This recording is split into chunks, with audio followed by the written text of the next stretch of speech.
জুলাই গণ অভ্যুত্থানে প্রথম শহীদ রংপুরের বেগম রোকেয়া বিশ্ববিদ্যালয়ের ছাত্র আবু সাইদ হত্যা মামলার তদন্ত শেষে প্রতিবেদন হাতে পেয়েছে প্রসিকিউশন।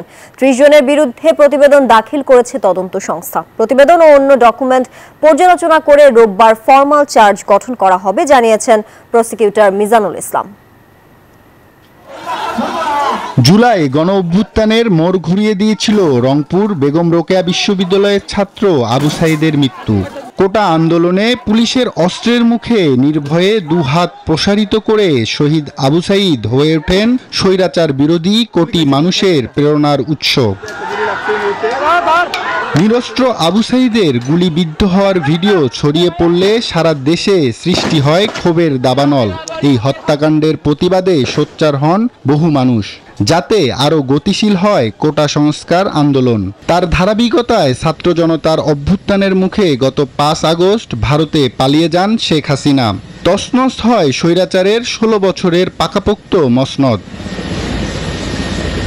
আবু সাইদ হত্যার বিচার চেয়ে তার পরিবার গত ১৩ জানুয়ারি আন্তর্জাতিক অপরাধ ট্রাইব্যুনালে আনুষ্ঠানিক অভিযোগ দেয়। সেই মামলার তদন্ত শেষ করেছে তদন্ত সংস্থা। প্রতিবেদন হাতে পেয়েছে প্রসিকিউশন। হত্যাকাণ্ডে মিলেছে ৩০ জনের সম্পৃক্ততা। তাদের মধ্যে পুলিশ ছাড়াও বিশ্ববিদ্যালয় প্রশাসন ও ছাত্রলীগের নেতৃবৃন্দের নাম রয়েছে। প্রতিবেদন ও অন্যান্য ডকুমেন্ট পর্যালোচনা করে রোববার ফরমাল চার্জ গঠন করা হবে বলে জানিয়েছে প্রসিকিউটর।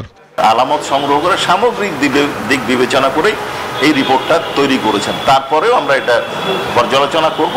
আশা করছি যে আগামী রোববার আমরা এই ফরমাল চার্জ দাখিল করব।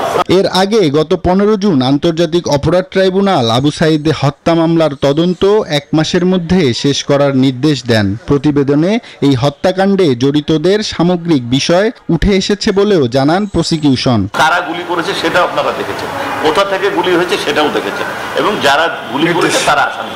আবু সাইদ হত্যা মামলাটি আন্তর্জাতিক অপরাধ ট্রাইব্যুনালের প্রথম মামলা। কারাগারে থাকা ৪ আসামি হলেন পুলিশ কর্মকর্তা আমির হোসেন, কনস্টেবল সুজন চন্দ্র, বেরবির সাবেক প্রক্টর শরীফুল ইসলাম ও ছাত্রলীগের সাধারণ সম্পাদক ইমরান চৌধুরী।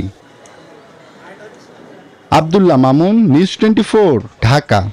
বান্ডেল থাকলে প্রতি সেনমানিতে টাকা বাঁচবে। বিকাশ সেনমানি বান্ডেল কিনে জিতুন প্রতি লেনদেনে।